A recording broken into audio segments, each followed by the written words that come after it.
अगर आप अस्पताल चला रहे हैं तो हो जाएं सावधान। जी हाँ, नमस्कार, मैं हूं अभिषेक अग्रणी। आप देख रहे हैं पूर्वांचल नेटवर्क न्यूज। आजकल ट्रेंड चल जा रहा है कि अस्पताल अगर आप संचालित कर रहे हैं तो आपसे धन वसूली किया जा रहा है। इतना ही नहीं, मीडिया जगत को अब पत्रकार जैसी बड़ी शब्द और शब्दावली और क्रियान्वयन को भी बदनामी और बदनाम कर रहे हैं कुछ तथाकथित पत्रकार। जी हाँ, आप सही सुन रहे हैं, वह मैनेज के खेल में लगे हुए हैं। एफआईआर दर्ज हो जाता है, अस्पताल सीज हो जाता है, फिर भी कहते हैं कि भैया डॉक्टर साहब आइए हम मैनेज करा देते हैं, और मैनेज के नाम पे उनको भी कमीशन जाता है।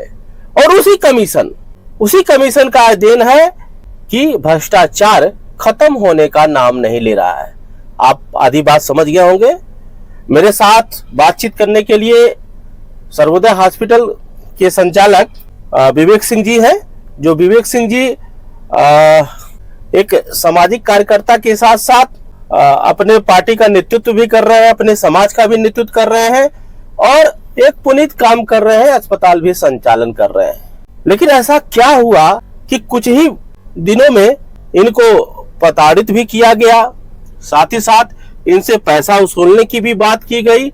नाम तो मैं नहीं ले रहा हूं और नाम ये भी नहीं ले रहे हैं, लेकिन उन तक ये बात समझ जाएगी कि अगर आप मैनेज का खेल खेल रहे हैं तो कभी भी पासा पलट सकता है। आपकी रिकॉर्डिंग भी है, आपका वीडियो भी है, जिस दिन आवश्यकता समझेंगे।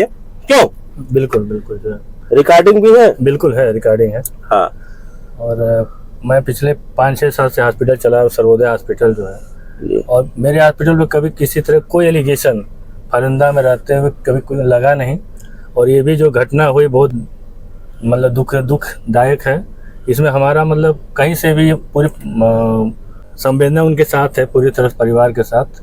लेकिन इस काम में हमारे हॉस्पिटल का ये हमारा कोई दोष नहीं है। ये महिला 30 अगस्त को हमारे पास आई, रात के लगभग 1-1:30 बज रहे थे, और प्रसव पीड़ा से वो मतलब एकदम ग्रसित थी, और जो है दर्द उसको हो रहा था, लेकिन वो दर्द ले नहीं पा रहे थे। मजबूरन उसको जो है ऑपरेशन करा करके जच्चा बच्चा को सेव कर दिया गया।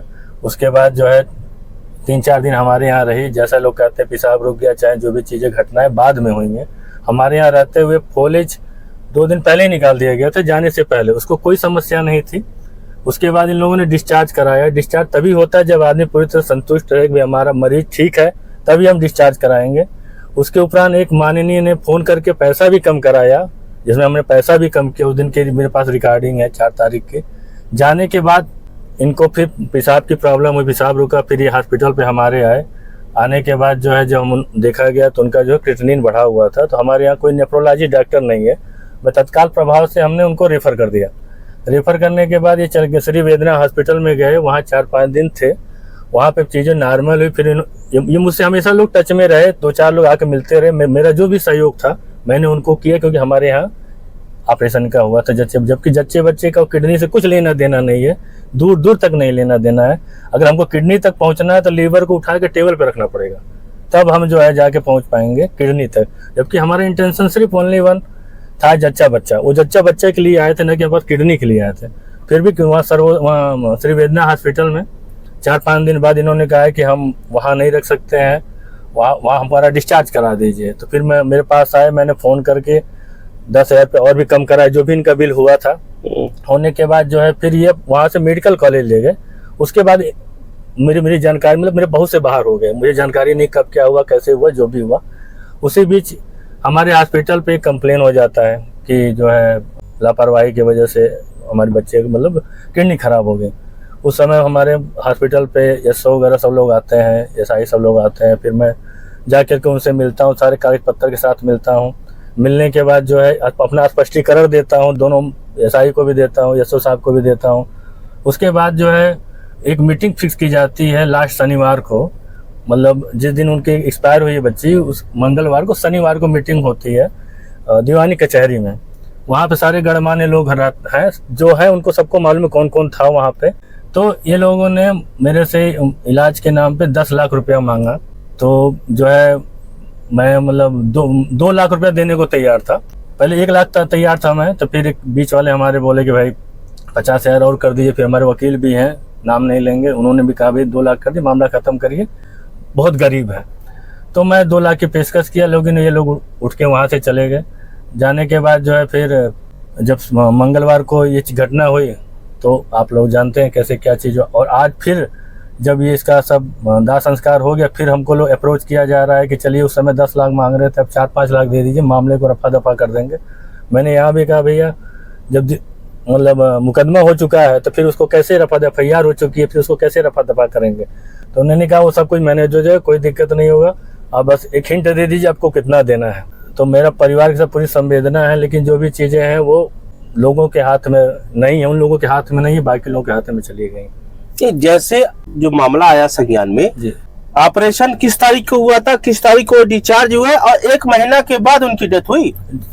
इनको 30 तारीख को एडमिट हुए, 30 को ही ऑपरेशन हुआ, 4 तारीख को ये डिस्चार्ज हो गए, यानी कि 4 सितंबर को हमारे यहाँ से डिस्चार्ज हो गए। मेरे पास कागज पड़े हुए हैं डिस्चार्ज के, अगर मैं कहूँ तो आपको दिखा सकता हूँ जो है। जी जी, नहीं मैं समझ गया। डिस्चार्ज के कागज ये सारे SO के पास, SI के पास, जो भी हमसे संबंधित विभाग है सबके पास वहाँ पड़े हुए हैं। खुद लड़की के ससुर जो है बाद में डिस्चार्ज कार्ड मेरे यहाँ से लेके गए, वो कहीं छूट गया था उनका या नहीं मिल रहा था, तो वहाँ मतलब हमारे यहाँ जाने के बाद में आकर डिस्चार्ज कार्ड हमारे यहाँ से लेके गए। 4 तारीख को, 4 सितंबर को, 4 सितंबर को हमारे यहाँ से डिस्चार्ज हुए हैं। और किस दिन धरना प्रदर्शन किए, किस दिन FIR हुआ? 7 अक्टूबर को। तो लगभग 1 महीने जो है 10 दिन के बाद, जी, 1 महीने 10 दिन के बाद आप क्या क्लेम किए और कैसे FIR हो गया?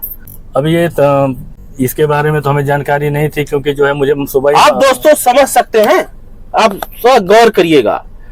1 महीने 10 दिन पहले ऑपरेशन होता है, जच्चा बच्चा सुरक्षित होते हैं और डिस्चार्ज हो जाते हैं। डिस्चार्ज से 1 महीने 10 दिन के बाद भाई पेट संबंधी बात थी जच्चा बच्चा की, लेकिन किडनी खराब हो जाता है। और किडनी खराब होता है कहाँ? गोरखपुर के किसी हॉस्पिटल में, और मृत्यु होती है गोरखपुर हॉस्पिटल में, मेडिकल कॉलेज मृत्यु होती है। तो 1 महीने के 10 दिन के बाद मुआवजा हो या लापरवाही का इल्जाम कैसे लगा सकता है वो परिवार? आप सोच के बताइएगा, मैं नहीं कुछ कहूंगा, आप चीजों को समझिएगा कि किस प्रकार कुछ तथाकथित लोग एक प्लान के तहत हॉस्पिटल संचालक से पैसा वसूलने का काम कर रहे हैं और अपनी पूरी बात बताएंगे। डॉक्टर साहब जी बताइए।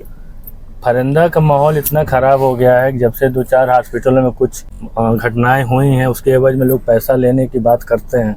दूसरी ओर पत्रकार बंधुओं से कहना चाहता हूं मैं कि भैया आप सही चीज चलाइए, सही के साथ रहिए, मैं गलत तो मुझे फांसी टांग दीजिए। मेडिकल कॉलेज से लाश लेकर के आए, उसका भी प्रूफ है। ऐसा माहौल हो गया फरिंदा कि अब तो जो है मरीजों को लेने बार बार सोचना पड़ेगा, क्योंकि इतना माहौल धन उगाही का हॉस्पिटल वालों से लेकर के जो भी चीज़ें जो है, अभी मान लीजिए मेडिकल कॉलेज में वो एक्सपायर कर गई थी, मेडिकल कॉलेज पे जाए कंप्लेन कर दें, धरना प्रदर्शन तो उनको करना चाहिए था वहाँ पे जहाँ एक्सपायर करी। जैसे क्या था कि जब शुरुआत में इन लोगों ने कंप्लेन किया हमारे हॉस्पिटल पे, तो नहीं अभी भी मेरे पास फ़ोन आते हैं, रिकॉर्डिंग मेरे पास है कि भैया मैनेज करा दूंगा, ये कर लीजिए, वो कर लीजिए, इतना कर दीजिए, उतना कर दीजिए, अब 4-5 में आपका मामला खत्म हो जाएगा। झूठ में आप कोर्ट में दौड़ेंगे, कचहरी में दौड़ेंगे, कोई फायदा नहीं है। अच्छा, तो आप देखेंगे दोस्तों कि कुछ तथाकथित पत्रकार मैनेज के नाम पे अपने धन को वसूलने के नाते कर रहे हैं कि अभी भी कुछ होगा नहीं, बिगड़ेगा नहीं। इनके ऊपर मुकदमा दर्ज हो चुका है, अस्पताल इनका सील हो चुका है, सारे अखबार न्यूज चैनलों पे चल चुका है, और साथ ही साथ अब इन पे कानूनी कार्रवाई कसी जा रही है। वही दूसरी तरफ एक तथाकथित पत्रकार फोन करके कह रहे हैं कि भैया आइए डॉक्टर साहब, मैं मैनेज करा देता हूं, पार्टी को मैंने बुलाया है। तो आप देखिए किस प्रकार का खेल चल रहा है और इसका निर्णय कौन करेगा, आप जरूर बताइएगा।